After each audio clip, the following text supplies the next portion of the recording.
menariknya ternyata propolis honey candy paling bagus. Dan ini juga honey candy pun masih ada, dia bisa menurunkan sedikit ya. Nah, tapi yang lebih hebatnya lagi, ternyata terhadap Candida albicans X-candy-nya malah naik. Kok bisa gitu loh?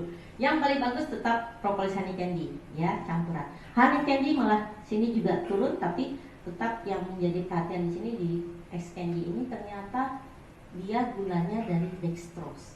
Dextrose itu ternyata disukai Candida albicans, jadi jumlahnya meningkat. Ini tadinya saya juga nggak ngerti masalah gula-gulaan begitu, tapi karena melakukan penelitian ini saya belajar banyak ya. Kemudian yang satu lagi, tadi sedikit saya sudah jelaskan proses karies itu.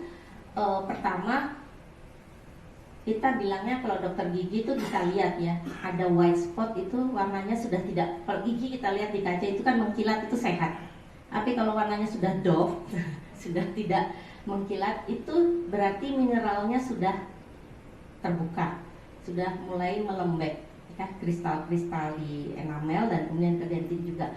Nah, ini contohnya mekanisme karies itu kita bisa lihat dari kalsium fosfat juga.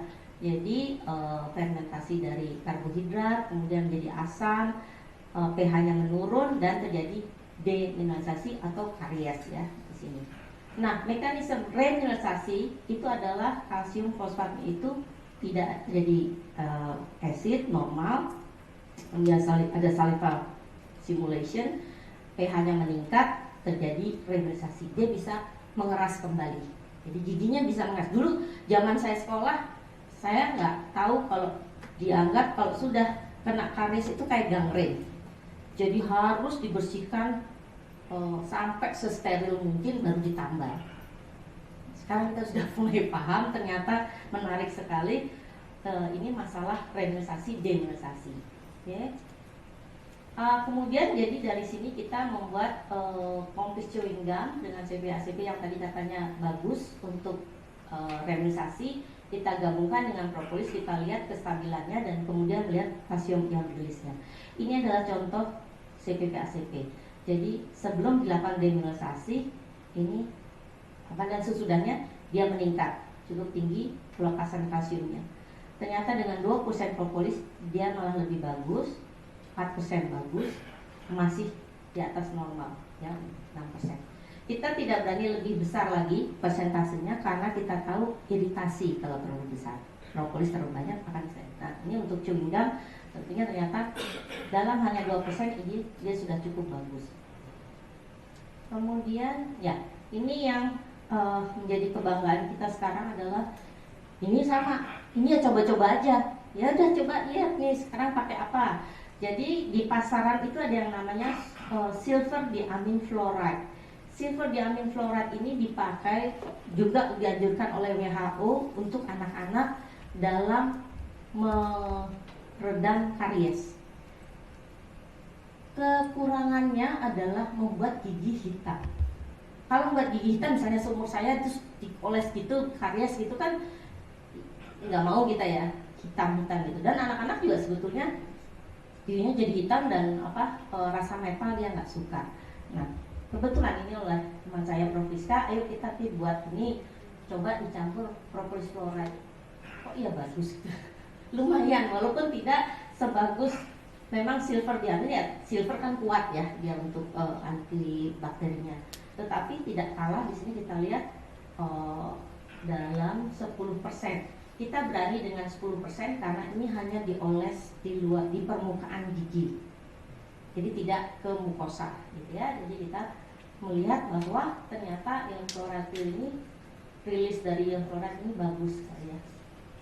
Jadi oke.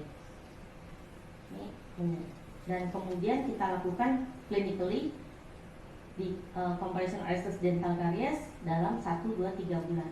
Nanti kita lihat hasilnya sangat signifikan. Ini kita lihat di dalam 296 anak-anak, 1740 permukaan dentin yang terbuka yang kita oles, dan ini hasilnya signifikan 3 bulan bisa menahan karies progres. Ini yang kita lihat, dan jadi kita lihat bagus sekali hasilnya.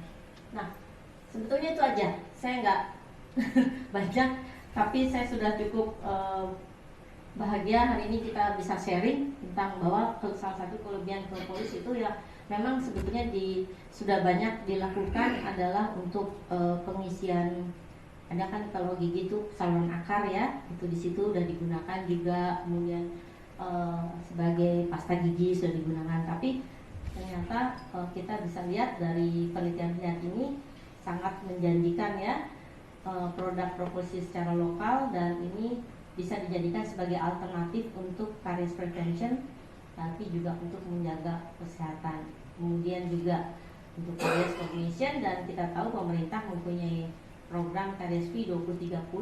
Mudah-mudahan kalau ini bisa diproduksi, paling nggak bisa membantu, support ini. Karena kita juga tidak bisa gosok gigi, sama anak-anak juga bete disuruh gosok gigi terus-terusan ya. Ternyata ada hal-hal lain di luar itu yang memang harus kita perhatikan. Jadi proactive intervention dentistry, sekian. Ini sedikit special thanks to Dr. Samlan, Dr. Endang, bantu saya, Prof. Rizka, dan all the students yang involved in this project. Kita sebetulnya bekerja sama dengan Faculty of Engineering, karena tadi betul bersama kita bisa, kalau sendirian gigi aja terus gitu. Cuma gigi, ternyata pasaran dari chemical engineering menawarkan ini yang melakukan propolis kerjasama, ternyata itu membantu kita sangat luar biasa. Sekian mungkin itu presentasi saya, tidak panjang-panjang. Terima kasih. Assalamualaikum warahmatullahi wabarakatuh.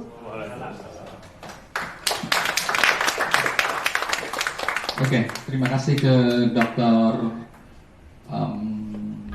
Anggi yang saya bisa belok pagi untuk presentasinya, dan kebetulan kita membutuhkan pertanyaan, silakan bertanya kepada beliau. Saya satu opsi 3 pertanyaan karena beliau juga mohon izin setelah ini mau Terima kasih Pak Jim, Bu Angki, terima kasih sekali. Beliau dari LIPI, Bu. Dari Litbang Kehutanan. KLHK. Ya, menarik sekali presentasinya. Sedikit pertanyaan kecil aja Bu. Ini kaitannya dengan propolis. Sebagaimana kita ketahui, propolis ini kan sumber alerginya itu dari getah gitu ya Bu ya. Nah, tentunya setiap jenis tumbuhan barangkali getahnya berlainan, ya fitokimianya dan lain sebagainya gitu ya. Nah, apakah yang Ibu gunakan propolis itu juga sudah diketahui asal usulnya dari mana, sehingga barangkali kalau barangkali ada jenis-jenis propolis tertentu yang memang luar biasa gitu ya. Nah, ini mungkin yang bisa kita kembangkan lebih lanjut. Saya kira itu Bu, terima kasih. Baik, yang kedua Pak Hendra, Pak. Terima kasih. Ini. Asal usul ya Bu yang pertama. Ya. Ini yang Nama saya Chandra Bu. Saya bekerjanya tukang angon. Tukang tawon. Bekas Direktur Pusparnas. Monggo. Yang pertama yang saya tanyakan, ini mungkin ada sedikitnya dengan Sarifah tadi. Pertama yang saya tanyakan, kenapa kalau misalnya kita tidur itu bangun-bangun suka mulut itu kering loh. Itu apakah memang menguap atau bagaimana? Itu memang itu penting itu, karena tenggorokan itu suka sakit walaupun bukan perokok. Terus kemudian yang kedua, setelah ibu ini meneliti ternyata juga bahwa dental atau misalnya bukan Pepsodent, apa bilang odol Bu ya, kalau Pepsodent kan iklan lagi nanti. Nah itu dengan menggunakan propolis ternyata dari hasilnya itu baik sekali, positif. Terus kira-kira bagaimana Bu, apa nanti akan dikembangkan Bu masalah dental yang mengandung propolis ini, terutama untuk mengejar yang diminta bahwa harus 20-30% yang karies kalau nggak salah Bu ya? Atau bagaimana? Ya, banyak, masih hampir 90%. Nah, hampir 90% supaya diturunkan menjadi 30%. Mungkin itu yang perlu nanti dikembangkan, odol yang mengandung propolis. Dari propolis. Itu aja Pak. Ya. Oke, Prof Yunus mohon maaf ya. Kesilap Prof. Kelihatan gitu Prof. Ya, dari Unibra Bu, silakan. Iya. Biasanya beliau pembicara, sekarang jadi penanya. Terima kasih Ibu Engki atas informasi yang cukup baik itu saya bisa tahu gigi itu seperti itu. Mungkin saya nggak tanya, hanya apa namanya sekedar sharing aja. Bahwa tadi Ibu Hengki mengatakan bahwa karir dentis itu karena demineralisasi. Kita tahu bahwa sekarang ini kan berkembang pupuk buatan yang cukup banyak, dan bahkan hampir 80% petani itu menggunakan pupuk buatan. Akibatnya butir-butir tanah itu pecah, di mana tanah itu kan ada 3 macam, itu ada pasir, debu, dan liat. Sehingga pupuk yang diberikan itu tidak akan bisa tahan lama di dalam tanah itu, dan mengakibatkan tanah itu akan menjadi keras di situ. Sehingga unsur-unsur hara mikro yang ada di tanah tidak bisa diserap oleh tanaman. Sehingga dengan adanya itu, maka unsur-unsur tanah tidak bisa masuk ke dalam tubuh manusia. Nah, akibatnya hanya unsur pupuk buatan yang masuk ke dalam tubuh. Sehingga dengan pemikiran yang menggunakan propolis, berarti ini kita hanya berpikir parsial, mengobati di atas tapi di bawah nggak dibenahi di situ. Kalau misalnya tadi disebutkan bahwa Pak Dr. Rahman tadi bilang bahwa kalau menanam bunga itu akan lebih baik, tentunya kita harus menyebutkan bunga itu dengan pupuk organik yang ada sehingga terbentuk butiran tanah kembali. Nah, kalau itu terjadi, maka karir dentis itu tidak akan terbentuk. Nah, harapan kami, ya semua tenaga kesehatan maupun tenaga pertanian maupun yang lain, mari sama-sama menyehatkan kita semua. Jadi menyehatkan semua dalam arti itu menyuburkan tanahnya, mengembalikan sampah ke tanahnya, dan memanfaatkan tanaman yang organik yang sesungguhnya. Apalagi tadi disebutkan bahwa kalau kita memakan ikan akan seperti ikan, kalau makan tumbuhan seperti tumbuhan. Nah sekarang sapi diinseminasi, akibatnya induknya tanya, saya ini kawin sama siapa, tiba-tiba bunting. Itu sapinya bilang begitu. Nah anaknya juga tanya, bapak saya siapa, tanya itu. Nah kalau anaknya dimakan manusia stres. Nah itu yang terjadi, tapi pemerintah mengembangkan itu. Mari kita semua itu bicara yang organik, sapi organik, tanaman organik, menggunakan odol dari propolis dan organik juga. Itu akan lebih baik nantinya. Kita kalau ada sinergis dan ada keserempaan kita dalam berpikir hidup bersama-sama, maka kita akan lebih baik. Sehingga dengan adanya propolis ini, kalau tidak didukung oleh yang di bawahnya, kesehatan tanah dan sebagainya, ya mungkin hanya mengobati kekerasan gigi saja, tapi kekerobosan masih berlanjut. Nah untuk itu memang dengan teknologi tinggi ini saya salut propolis bisa jadi odol dan sebagainya, sehingga lilin lebah itu tidak terbuang dengan cuma-cuma, bisa dicetak menjadi pasta gigi dan sebagainya, itu akan lebih baik. Nah, hanya pertanyaan saya, kira-kira kalau persentase tadi itu apakah sudah optimal untuk gigi? Hanya itu aja. Jadi persentase kandungan propolis di dalam pasta gigi itu apakah sudah optimal? Apa propolis itu hanya propolis yang lebah yang mana? Karena lebah stinglus tanpa sengat itu katanya suku anak dalam ada 30 jenis. Saya menemukan di Jambi itu ada 8 jenis. Kalau di Jawa Timur saya masih menemukan 3 jenis. Nah, kemudian kalau propolisnya melibera, mungkin lebih baik dari trigona. Jadi ini perlu dicari yang lebih baik yang mana. Saya kira hanya itu aja. Terima kasih. Assalamualaikum warahmatullahi wabarakatuh.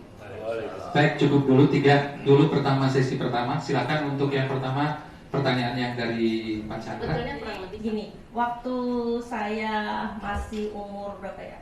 Sekitar 30-an, 30 ke 40, saya mencoba dengan yang waktu itu pakai CPP ACP. Jadi dioles sebesar kacang Bali besar banget ya. Bukan yang kacang Bali tapi ya kacang biasa di size. Itu sudah bisa mengembalikan keasaman mulut saya menjadi netral, basah. Nah itu penting. Nah setelah saya sekarang periksa lagi, saya perlu 2 untuk menetralkan mulut saya yang otomatis memang ternyata salivanya itu berkurang produksinya, dan kemudian juga kekentalannya viskositasnya juga menjadi lebih kental, sehingga memang itu umum kita bangun rasa kering gitu ya. Jadi memang salah satunya jalan memang kita banyaklah minum gitu ya untuk mengembalikan saliva, atau memang permen karet itu memang bagus ya. Cuma permen karet kalau bisa yang tidak manis. Kalau honey mungkin boleh.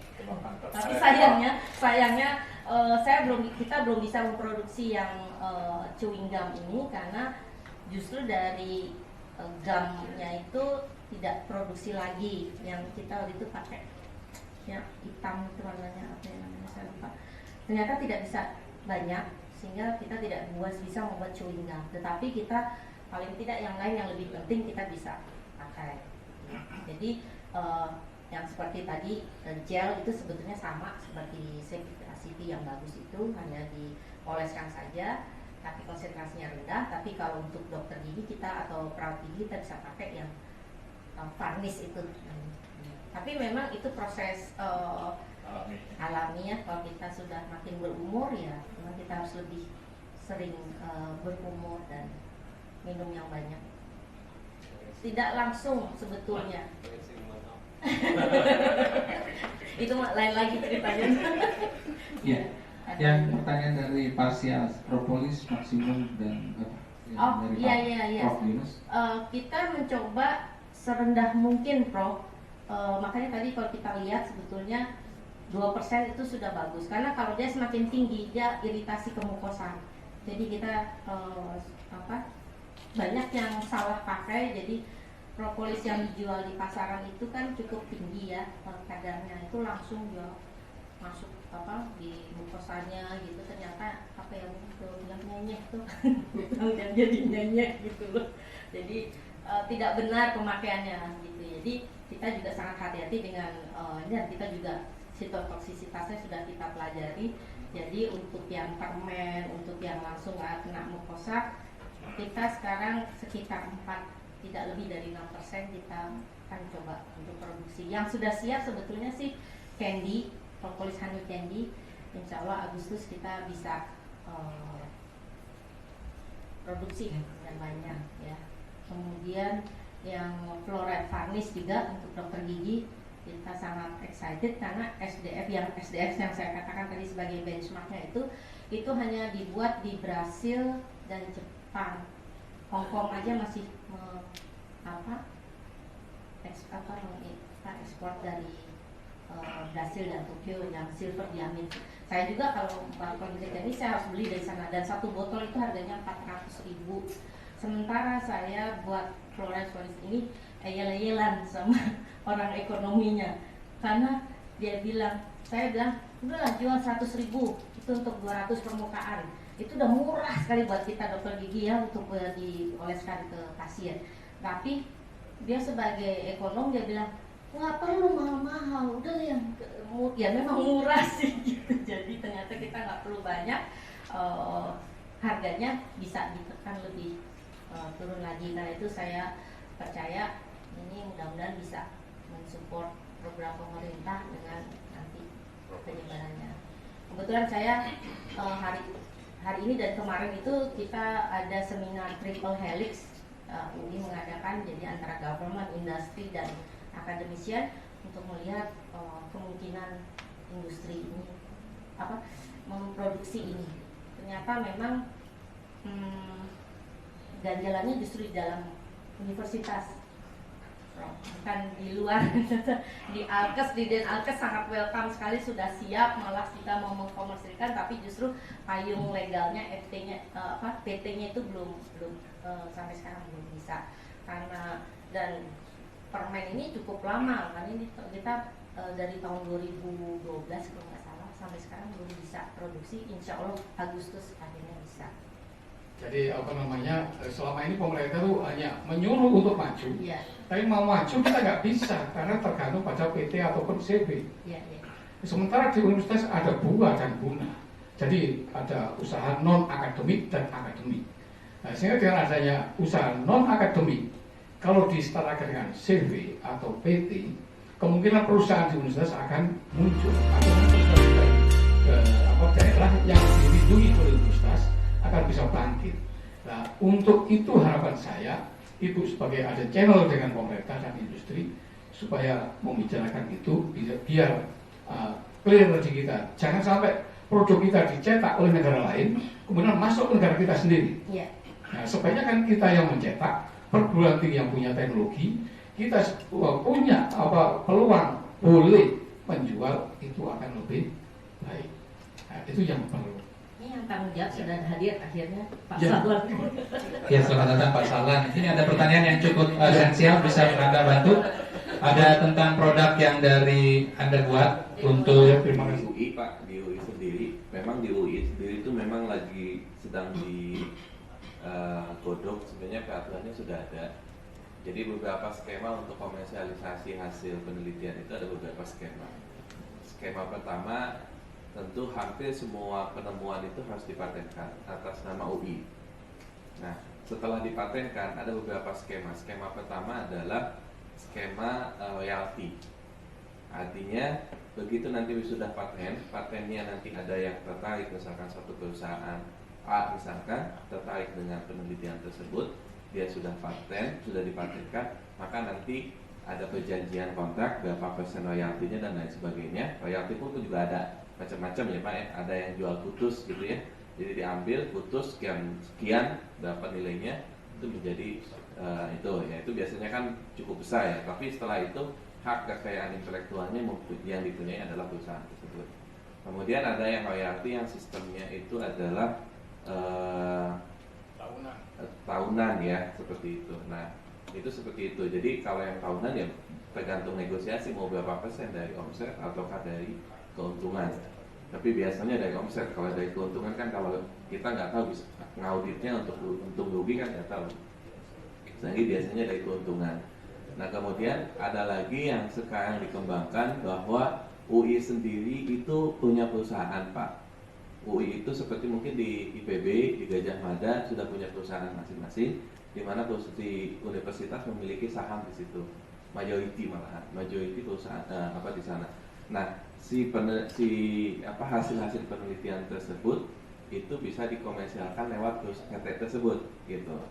Tapi perusahaannya milik UI, gitu. Ini yang sedang kita kembangkan ya, bahwa sekarang mudah-mudahan dalam waktu dekat ada perusahaan dari kami ya, yang basisnya itu adalah anak perusahaan UI di bawah UI yang milik UI itu kan, tapi PT-nya PT lain, PT bukan PT UI ya, PT perusahaan apa yang sahamnya dimiliki oleh UI gitu. Nah, yang seperti itu pun tetap nanti akan ada tadi perjanjian kontrak antara UI dengan PT tersebut tetap ada, tapi mungkin itu nanti pembagian royalti dan lain sebagainya lebih ringan karena kan memang menggunakan UI itu sendiri gitu. Nah, itu yang sedang dikembangkan. Yang terakhir memang ada juga unit-unit bisnis seperti usaha jasa lab Pak. Lab kan juga banyak yang punya usaha atau jasa konsultan, itu juga ada.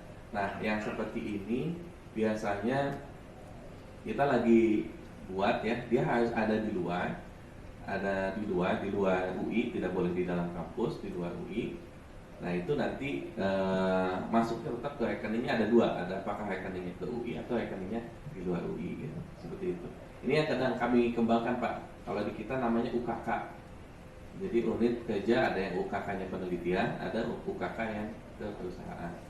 Nah, kemudian yang tadi perusahaan yang ada pun kita juga berusaha membuat model ya, Jadi kita membuat perusahaan, ada investor, kemudian si peneliti, si inovator membuat perusahaan, sehingga membuat perusahaan tapi di luar UI ya Pak ya, di luar UI, dan itu diperbolehkan selama bukan jadi direktur. Kalau sebagai komisaris nggak masalah. Jadi selama dia bukan jadi direktur, ya diperbolehkan secara hukum pun gitu ya. Nah, itu nanti akan ada perjanjian antara UI dan perusahaan tadi. Itu sih yang kami kembangkan. Peraturannya Ada semua Pak. Bahkan untuk yang sekarang yang ya Pak, yang peraturan tentang komersialisasi itu sudah ada. Bahkan mungkin kalau Pak Yunus pernah mendengarkan dari model bisnisnya Inovasi LIPI, yang Inovasi LIPI sekarang menggunakan model-model seperti itu. Jadi ada banyak skema Jadi mau mana yang skema yang mau dilakukan? Apa namanya pengawasan itu nggak bisa jalan karena peraturan yang itu nggak jelas. Sehingga Buna sama Bua yang ada di Universitas Brawijaya ya sekedar menerima MOU saja. Nah kalau memang itu seperti itu nanti Pak Saran kan sudah lama kenal dengan saya nih. Iya. Tapi apa namanya? Saya tolong dikirimi peraturan itu, nanti akan saya sampaikan ke Senat dan mungkin perguruan tinggi yang lain akan mengikuti gitu. Nah kalau itu mengikuti secara tidak langsung masyarakat bawah itu bisa terangkat gitu. Betul Pak. Kalau masyarakat bawah terangkat, ya kita bisa kaya semua kan gitu kan. Jadi itulah yang kita perlukan. Saya kira itu. Terima kasih. Terima kasih Pak Yunus. Bismillahirrahmanirrahim. Assalamualaikum warahmatullahi wabarakatuh. Sebenarnya yang mau ditanyakan yang satu tadi mungkin saya salah nangkap Bu, bahwa bahannya tadi itu diambil dari atau diimpor dari luar ya, dari Brasil, dari dalam. Ya itu tadi salah nangkap saya, ternyata Pak Salam juga bisa menjawab. Tapi yang kedua itu dalam memanfaatkan propolis itu di samping mungkin produk ibu dalam bentuk candy, itu kan sekarang yang sudah umum dan dilakukan yaitu diminum. Apakah yang diminum itu atau ada dampaknya terhadap perawatan gigi atau tidak? Saya kira aja, terima kasih. Baik, terima kasih Pak. Saya Eka Sari, kebetulan dari Teknik Kimia Universitas Sultan Agung Tirta sama Untirta, adanya di Cilegon, Banten. Menarik membangun propolis ini, kami juga lagi berkembang untuk mengembangkan propolis asal Banten Pak. Jadi dari lebah-lebah yang ada di Banten. Nah tadi sebenarnya sudah Pak Kun tadi sudah menanyakan, memang saya pengen tahu detail raw propolis itu didapatkan dari lebah apa, tapi kayaknya sudah terjawab tadi tetraglurulide tadi Pak ya. Nah ini juga berkaitan dengan pertanyaan Bapak dari Bengkulu. Kebetulan kebanyakan sekarang Bu, propolis itu kan memang baik untuk menambah imun ya, kekuatan tubuh. Jadi biasanya kalau saya sendiri mau produksi propolis, saya teteskan sebelum saya minum, saya kumur-kumurkan di mulut saya, saya minum gitu. Nah itu apakah itu baik dari segi kesehatan gitu? Apakah kalau dikumur-kumur berpengaruh nggak kalau agak kental, misalnya berapa tetes di dalam air berapa, kemudian kalau saya buang gitu. Kalau selama ini begitu yang saya lakukan, jadi mungkin ada pengaruh apa gitu ya. Khawatirnya ada bakteri yang terlarut dalam propolis masuk perut, bisa bahaya juga rupanya. Iya, itu ya Bu pertanyaannya. Kemudian yang kedua, tadi ada mouthwash Bu ya, mouthwash sekitar berapa persen dari yang digunakan dari produk yang